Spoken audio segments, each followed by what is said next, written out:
Hello everyone, welcome to my channel. My name is Pseudo and this is my comprehensive guide to the Demon Overseer in Dark and Darker. I've fought the boss at least 100 times at this point, pulling multiple artifacts along the way, and I'm confident that the tips that I've picked up will help you if you're just learning how to fight the boss. I'll break this into 3 parts. First, a breakdown of each of the moves and combos that the Overseer can do. Second, I'll put a commentated high roller run. And then last, I'll put a completely unedited normals run with tips on the screen. I hope that you enjoyed. Please consider dropping a like or a comment if this helped you out. And yeah, hope you find this guide helpful. Peace. This guide will be easiest to follow if you use a halberd. I just find this to be the best weapon for doing the boss. It's really easy to space and get consistent damage in. This is the build that I'm running on Warlock. These are all basically the cheapest legendaries I could get on the market, so nothing crazy. The same exact Squire gear, just obviously all the pieces are common grade. The perks that I'm taking that are important are Shadow Touch, Infernal Pledge, and Demon Armor. Demon Armor lets me equip the plate, Shadow Touch lets me heal as I hit the boss, and then Infernal Pledge lets me do more damage to the boss and take less damage from the boss. So this build is really forgiving for learning the Overseer, and I've gotten plenty of kills with it in HR. You can see some of the loot that I've gotten from killing it. So before I start breaking down the Overseer's attack patterns, I'm going to quickly talk through the general sequencing of the fight. The Demon Overseer fight can be broken into 3 phases. The first phase starts when you jump up onto the main fighting platform and move towards the center. At that point, the Overseer will fly down to the center of the fighting platform. He will say a few voice lines, and then the fight will begin. While he's saying these voice lines, he's going to be invulnerable, so don't worry about getting too many attacks in at that time. Phase 1 will end when you do a determined amount of damage to the Overseer. At that point, he'll go into his phase transition. This is going to be when he slams the ground, says some voice lines, and then spawns in a fire orb. You'll fight him again, and then this transition will happen one more time to move you on to phase 3. At this point, there will be 2 fire orbs in the arena, and if you kill the Overseer, he will die for good. So that's the general sequencing. Let's get into the moves. Quick side note, I'm going to be naming everything from the player's perspective. So if the swing is coming from your right, I'll call it the right side swing. If it's coming from your left, I'll call it the left side swing. I know this is technically flipped from what the Overseer is actually doing, but I just find it easier to remember that way. What you just watched is the right swing. The Overseer will bring his sword across his body and swing it from your right to your left at roughly head level. For this one, you're just going to have to crouch and look down slightly. This is the left swing. All that you need to do to avoid it is crouch, but you can also completely space it like I show in the first clip. I generally like to crouch and be at enough distance that I can still swing and hit a headshot. This is the sweep or the left side sweep. For this one, all that you need to do to avoid it is jump, and it's best to crouch at the top just to make sure the blade doesn't hit you. You can also completely space it like I show in the first clip. Generally, I'll space it if it's the first attack of one of his combos, but I will crouch jump if it is during one of his combos. This is the push attack. For this one, you're going to want to crouch and look down and to the right. You can swing while he's doing this attack and hit a headshot if you're accurate. This is the ground slam, and it needs to be spaced. If you're already a good ways away from the boss, you can space just by backing up, but if you're a little too close, you might need to look to the right and hold the D key. This is because backing up has a movement penalty, while strafing does not.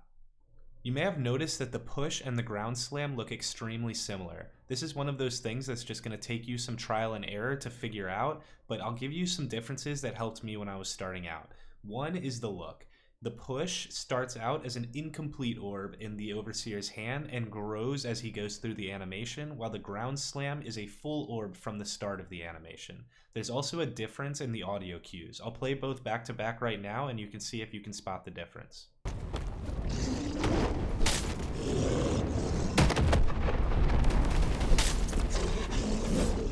This is the stab. For this one, you just need to hard strafe it to the right, but I've found that crouching and looking down at the very end has felt the safest for me. He can also combo this off of a right swing with a faster version, so that's something to look out for.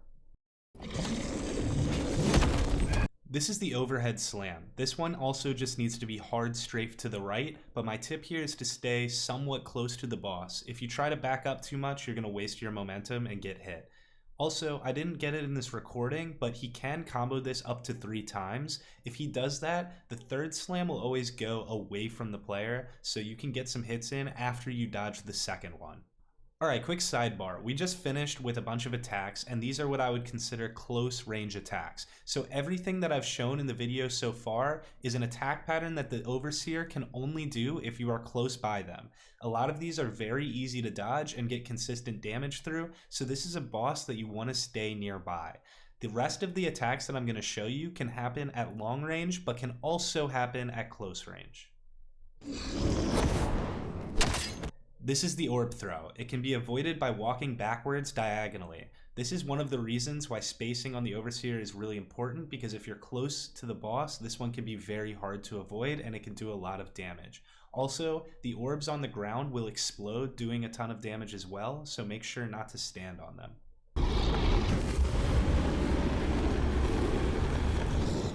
This is Breathe Fire, and for this one you just need to circle right. This is going to be your best friend throughout the boss fight because it lets you do a ton of consistent damage. Just be a little bit careful because the hitbox is a little weird, so if you're going for headshots with a weapon like the halberd, you might take a little bit of damage.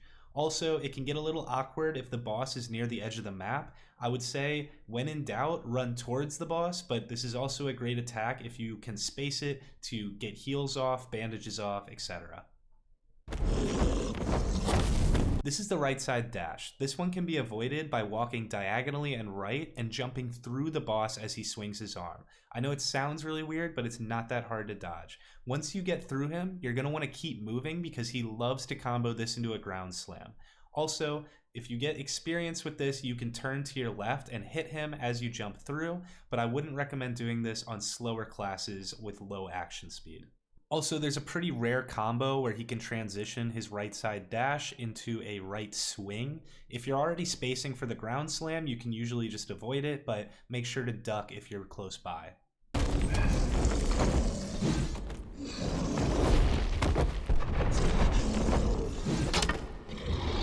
Okay, on to the left side dash. There's 2 ways to avoid this attack. The first is to crouch to the Overseer's left and hug his body as he swings past you. This is great because you don't need a weapon out. However, the issue is that this can lead to a second attack that I like to call the sand attack. So if you or another player, either a teammate or somebody that's countering you, is ever directly behind the boss when it does not have an attack queued up, it may target that player, which will cause it to jump, kick up dust or sand onto the arena, and deal damage to anybody that's on the ground. This can be avoided by jump crouching, but it's a really hard timing. It's something that you just need to get used to, but it's also worth knowing because there's going to be times when you have a potion out or a bandage out and you get interrupted by the left side dash and you need to avoid it without being able to get your weapon out. So the second way that you can avoid the left side dash is by parrying, and this is going to be the most consistent and what you want to go for most of the time. I'm using the halberd for this tutorial and it's really easy to parry. You just crouch, look left, and hold your block button. You want the sword to go right into the middle of your halberd.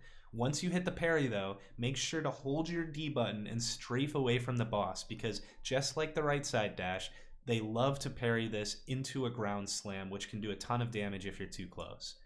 There's other weapons that can be used to farm the boss, and they all have different versions of this parry. For example, the Zweihander, the longsword, the cutlass, but the most common other weapon is the rapier, so I will quickly show you the rapier parry as well.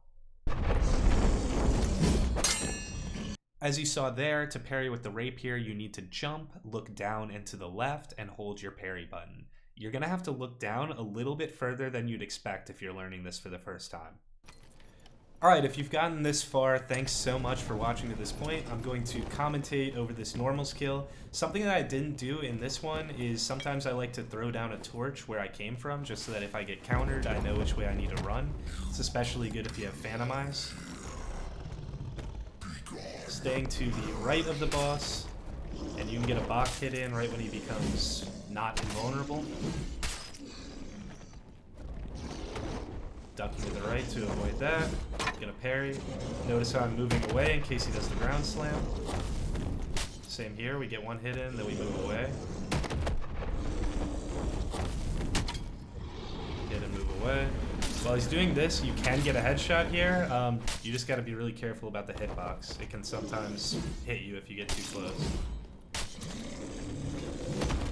ground slam, just go right. Don't try to go backwards or forwards for it. The sweep and the left swing, you can almost always get a headshot in. There I didn't really mean to swing twice, which is why I had to do the duck method instead of the block method. Normally I would just parry there, but... Also, I never mentioned what happens if you get hit by the push attack or the ground slam. So the ground slam sends you flying, and the push attack pushes you super hard off the map. So you're going to get really frustrated when you get hit by those, and it resets the boss because it pushes you off the platform, but it is what it is. Here what I'm doing is the boss is kind of near the edge of the map, so it's hard to get damage in. So I just drag him back to the middle by going backwards and making him doing one of his long range attacks. That side of the time he did a dash, and then he went back towards the middle. That's phase number 1 finished. Notice I'm using my Bach whenever I can, just to get that extra little bit of damage in. I also never talked about the fire orbs, so these are pretty annoying, but they basically just apply an anti-heal and do damage over time when you're inside of them. So you want to stay away from them if you can, but you don't want to like avoid them so much that you're not doing damage to the boss or staying close to the boss. They don't hurt that bad. Also, some of the boss's abilities will also apply an anti-heal. So if you look in the bottom of my like bar there, right above Phantomize, it shows that anti-heal icon. That will make it harder to like heal up from potions and bandages. Got a little too close there. He could have done the ground slam after that right swing, and it would have sent me off the map, which is really suck. Notice I'm getting headshots in whenever I can, but I'm not selling out for them. I've seen people that try to get headshots on every hit, and then they end up just missing hits and getting hit in the process. Get headshots when you know you can, but don't go overboard. When he's doing his fire breath, you want to err on the cautious side, so if you think that you might get hit by it, just put your weapon away, make sure you don't.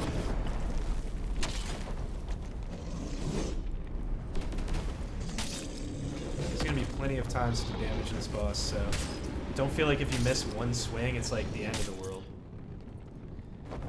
I see somebody over there, which makes it important to be healthy when I kill the boss. Like right now I'm pretty full health, but if I was low, I would back up and try to heal. But I know the boss is pretty much one hit here. Missed the jump there, so yeah, popping a heal. I think I might get hit by this too, though. Oh, I stayed far left enough that he didn't do the sand attack. That's one thing you can do, but it's really inconsistent. And that's it. Pretty clean normal skill. Alright, I'm going to shut up now so that you can watch the high roller kill and hear the audio. I'll put tips up on the screen as well.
This is my domain.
I hope that you guys enjoyed the commentated and annotated kills. I wanted to leave you off with some nerd shit so that I didn't lose you earlier in the video, but this is all of the combos, and I just couldn't do it justice in the individual attack breakdowns. But the goal of this chart is to kind of show you what you can be damaging through and what you can't. So on the left side, I'm going to show the start of the combo, and at the right side, I'm going to explain what it can combo into and what the dangers are there. If you want to end the video here, I totally understand. I'm basically just going to be yapping for 2 minutes, but if you notice that you're getting hit by the same move over and over and you want to understand why, check back here and see if there's a combo that you forgot about and what you should do about it. So let's start with the close range attacks and lead us off with the right swing. So the right swing you can get damage through, but you need to be really careful of the overhead slam and the orb throw. These are both close range attacks, so if you are staying too close to the boss after his right swing and you're not maintaining that rightward momentum, like strafing, you can get hit by those and they can do a lot of damage. The fast stab is also a really hard one. You can technically parry it, but it's really difficult. You just need to make sure that you're still circling right. So that's kind of something that you're just going to get damaged by from time to time, but it's worth it to get damaged through the right swing. The left swing, punish it. The sweep, punish it. The push attack is usually you can get consistent damage through that. You just need to be able to note that it can combo into the right side dash or the left side dash. So if either the right side dash or the left side dash show up, you basically just treat that as the new start of the combo. Same goes for ground slam. You can't punish through it because you need a kite anyways, but that can combo into the right side dash or the left side dash. The stab almost always combos into a right swing. It can sometimes just stop at a stab, but you can get damage through that pretty consistently. I can usually get a headshot in when I crouch and look right at the end of the stab. One thing to note though is that if you crouch a little too early, you might stop your rightward momentum and get clipped by the blade, so be careful of that. The overhead slam, you can do damage after the slam is finished, but similarly to the right swing, you need to be careful of the orb throw. If you're too close, the orb throw can literally one-shot you. So you can get your hit in, but make sure if you see him starting the orb throw, you're backing up diagonally. The overhead slam can also combo into 2 more overhead slams. You actually want to see this because the third one is super easy to punish. You can almost always get 3 hits in on the last overhead slam of the combo. One thing to note though is just make sure that you're not directly behind the boss, because then he'll do his sand attack as we saw in the left side dash. Okay, on to the other attacks. The orb throw, you can often, if he does it at like a medium range, you can often sidestep it and then get a headshot in. But remember, he can do multiple orb throws, and you need to be really careful of the orbs that are on the ground. So it's kind of finicky to try to get damage in through that. The right side dash, you can get damage in while you're jumping past the Overseer, but only if you have decent move speed and action speed. While you're still learning the boss, I would recommend not doing this because the ground slam and the right swing can both clip you and do a lot of damage.